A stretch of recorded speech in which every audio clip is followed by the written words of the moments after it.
So in this Questrade tutorial video, I am going to be showing you guys how to close your account here on the Questrade application. So once Questrade's opened up, go to the top left and press on the three lines.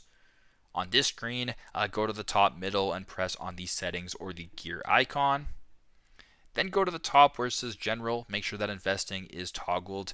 Then go to the bottom to where it says account management and press on close account.